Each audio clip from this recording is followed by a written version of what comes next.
One of the glories of the Industrial Revolution, for which we should all get down on our knees and give thanks, was that people went from wearing this to this. In the 19th century, we will be mostly wearing cotton undergarments. Cotton wasn't just more comfortable, it was healthier too. Nobody bothered washing their heavy woolens much, so as well as being extremely itchy, they were also filthy. No wonder that dysentery and scabies were endemic. But the reason cotton became the thing to wear wasn't because of some new hygiene obsession. It was because all of a sudden, cotton was cheap. And that was a revolution. So how did cotton become so affordable?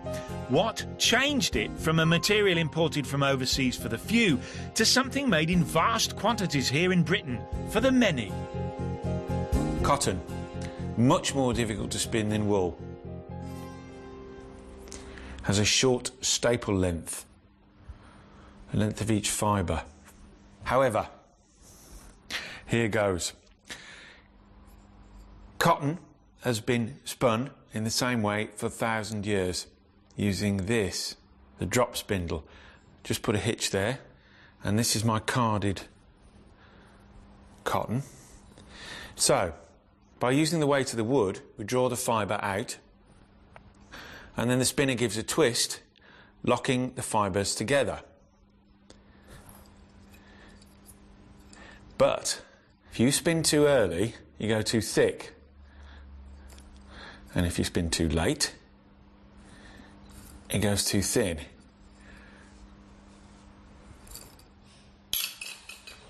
It's too thin. So it is a skill that I have not mastered. The spinning wheel increased spinners' output. But it wasn't until 1764, when Lancastrian James Hargreaves had a brainwave, that spinners could really step up production. His invention was the spinning jenny. The spinning jenny worked on the same principle as the spinning wheel. Here we have the rovings, the unspun cotton, and that's thread on there, and this is how we get it. By pulling back, we pull off the bobbin here, okay? And then we trap it between those two pieces of wood there. So this now is stationary. This spindle at the end is connected to all the other ones, which are connected to this wheel. And as we wind this wheel, it's quite a knack this, but you'll see it comes off the spindle like that, and as it flicks off the top, it's putting a spin into the roving. And because the rest of it's stationary, it's clamped here, and this isn't moving, it's spinning. Okay.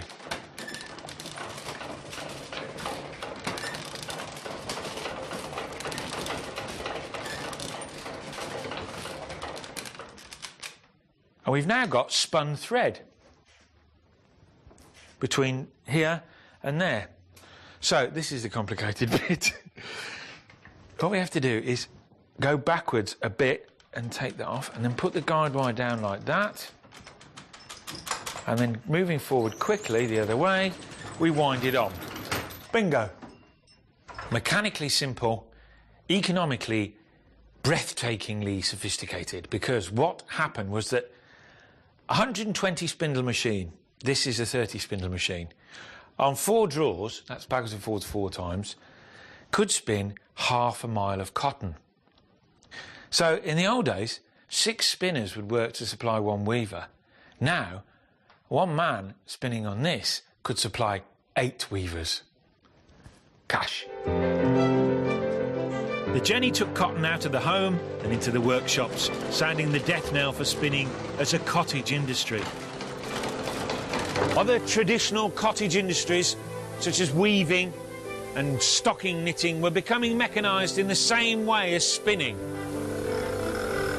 One traveller to the north wrote, "Every rural sound is sunk in the clamour of cotton works, and the simple peasant is turned into the impudent mechanic. But not all impudent mechanics were happy with the changing ways. Men who were at ease with the way that they worked in their cottage industries thought that mechanisation would destroy their livelihoods. Nervous of the future, they smashed the new machines and rioted, and people died. So, if you wanted to make a profit from this new technology, you had to protect your investment.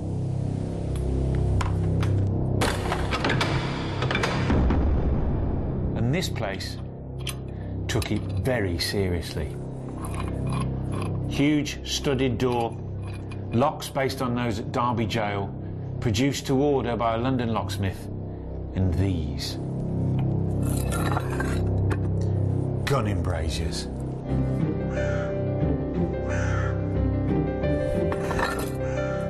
All for a cotton mill. William Strutt built this factory in 1803 on the site of the previous one, which had burnt down, but he wasn't going to let that happen again.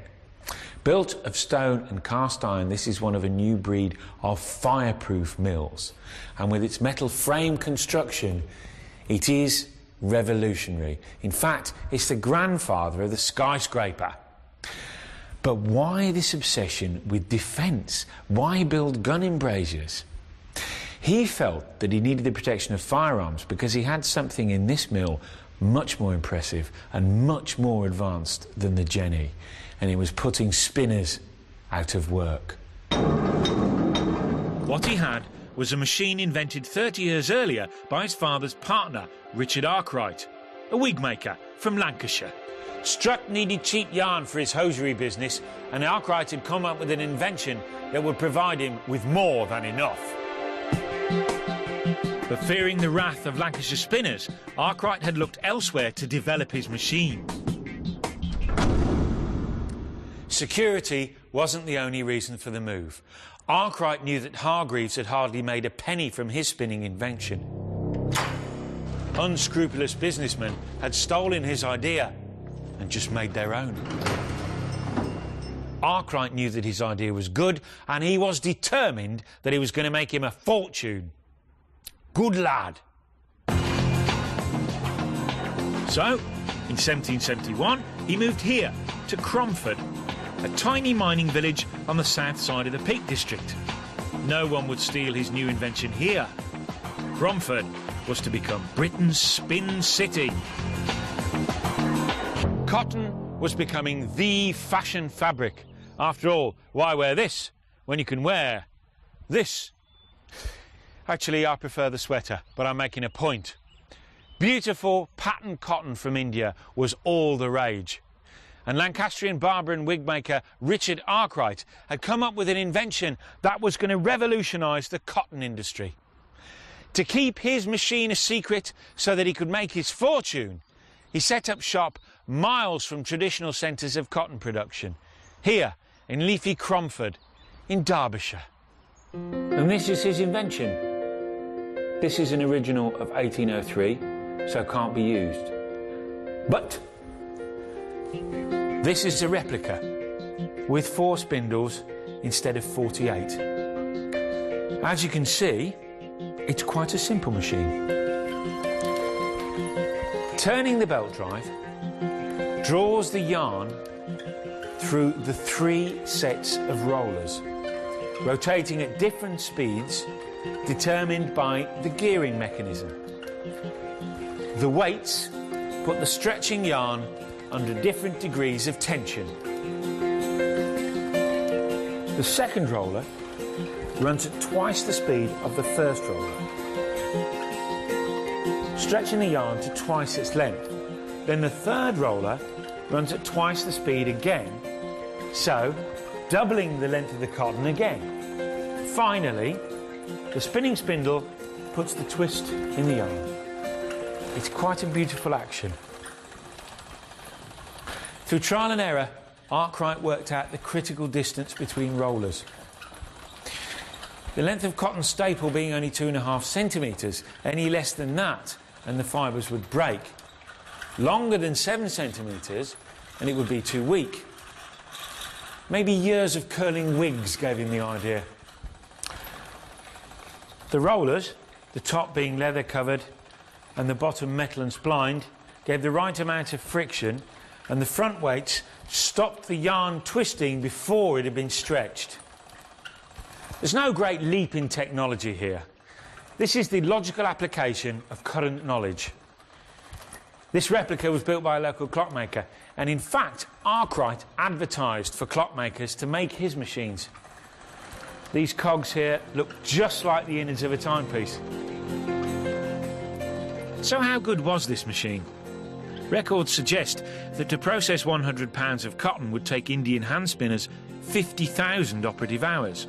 Yet the same amount could be processed in only 300 hours using Arkwright's machine.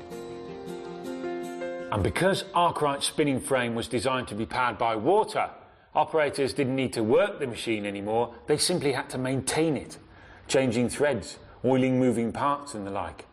And any woman or child could do that. Cotton could now be spun in mills on Arkwright's frames, using cheap, unskilled labour and the latest water-powered technology. In 1751, some real scientific research was undertaken into the efficiency of water wheels by an instrument maker by the name of John Smeaton. He made 60-centimetre models of wheels and found that the overshot wheel, where the water runs onto the top of the wheel, was 65% efficient, compared with 25% for an undershot wheel, so that the judicious use of gravity gave a 40% increase in efficiency. And this is an overshot wheel, as opposed to a pitchback, high breast, low breast, undershot, impulse or stream wheel. Those classifications, of course, applying only to the Vitruvian wheel as opposed to the Norse wheel. So, the water wheel drives this cog, which connects to the smaller cog on the end of this shaft, which connects to this belt, which runs this high axle up here, connected to another belt,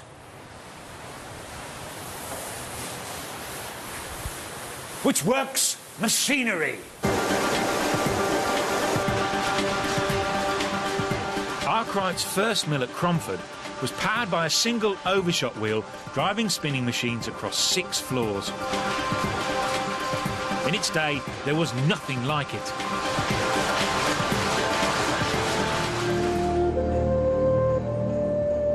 Today, it's a building site, but you can still make out where the water wheel went. There's a more recent launder, following the path of the original, which carried water from the river over the road. To get an idea of the kind of water power required to drive a mill like Cromford, we have to go to Masson Mill, another Arkwright mill built around the corner from Cromford just a few years later. You can still see the weir and the leat, and it gives you some idea of the power of the water and the energy it created. When the sluice gate is lifted, the leat drains, providing the mill with a huge head of water. And it demolishes forever the cliché of the ramshackle water wheel on the tiny rural stream.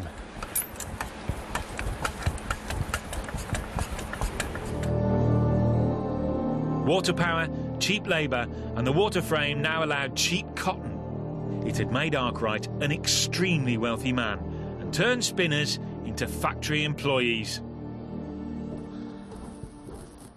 Arkwright's water frame was so large that spinning yarn at home was no longer an option.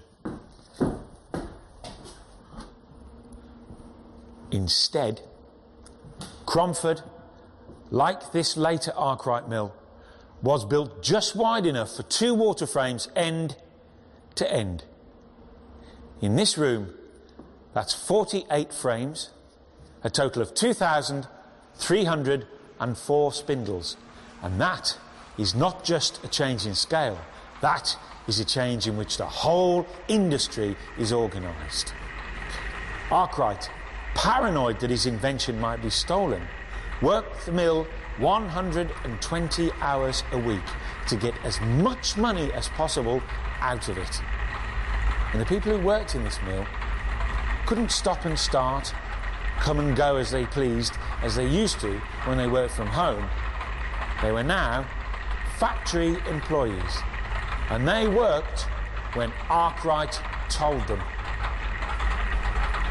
Just imagine the noise.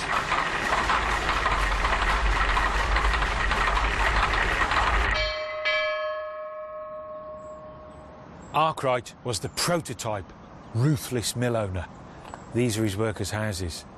He invented most of the oppressive working practices we now associate with the bad old days. Making women and children work from 6 in the morning until 7 at night for a pittance. And once a year, he made his workers sing his song. Let us all here join as one and give him thanks for favours done. Let's thank him for all favours still that he hath done beside the mill. Modestly drink liquor about, and see whose health you can find out. This will I choose above the rest. Sir Richard Arkwright is the best. Was he really? It better have been a good tune.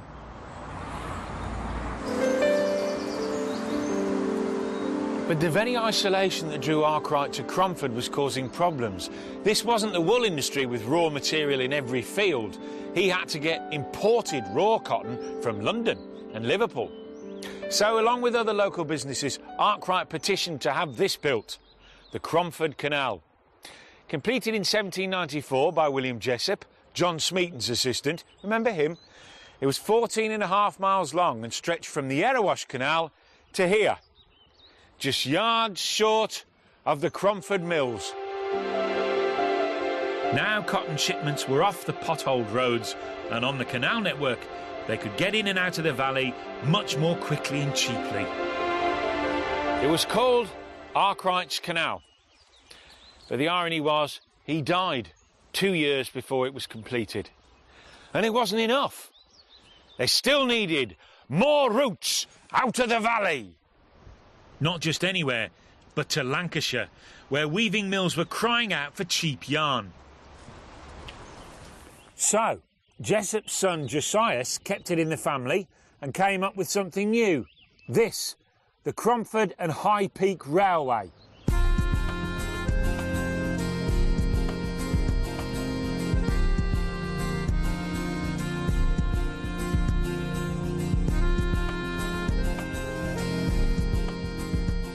The Peak Forest Canal was the other side of the Peak District and ran to Manchester. It was suggested that a canal was built to connect the Peak Forest to the Cromford Canal. But because of the massive gradients, it's 300 metres from the junction down there to the summit up there, it proved impossible. Instead, they laid rails, but they treated the route as if it was a canal.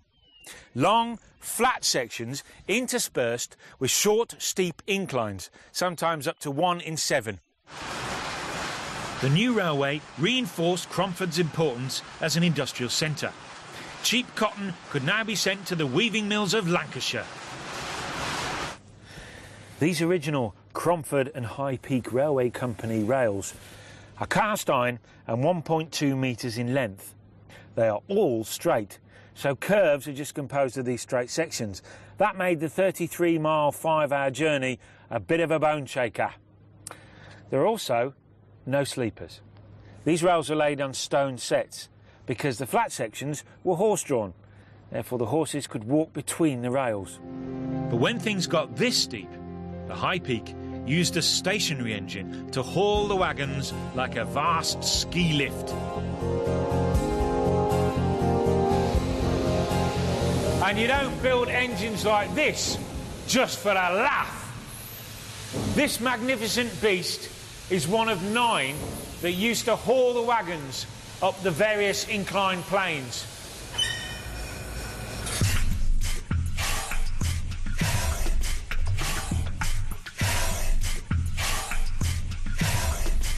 I want one.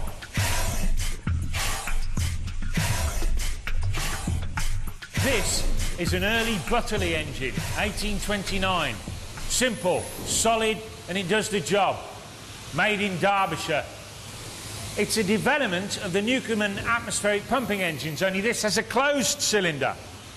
So steam expands one side of the piston and condenses the other. So you have a powered up motion and a powered down motion, as opposed to the old atmospheric engines where you only had a powered up motion. So, if you can translate this powered up and down motion into a rotary action, you can not only pump, you could drive machinery.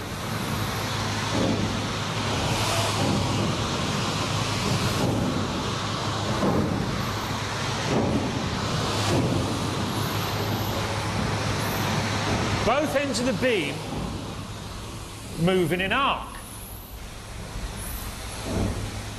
But you have to find a way of allowing the piston rod here to retain its vertical motion so that it's perpendicular to the piston. Otherwise it wouldn't be steam tight. James Watt came up with the answer: the parallel linkage. A very elegant solution to the problem, of which he was justifiably proud. So, now,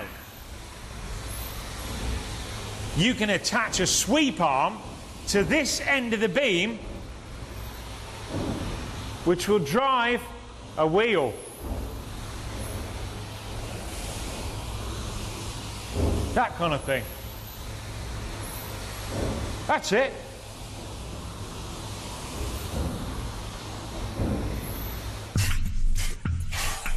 The piston rod moved a 5-metre beam via parallel motion, driving a flywheel 5 metres in diameter at 40 revs per minute.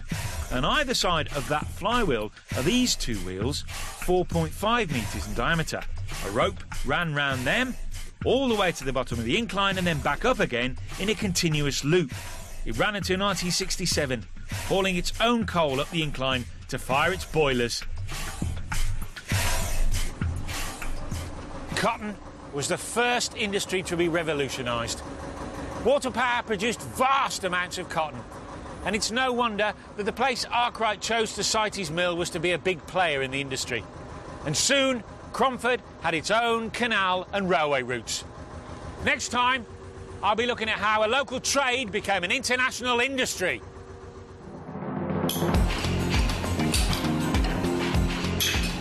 Right, let's try again. Start again.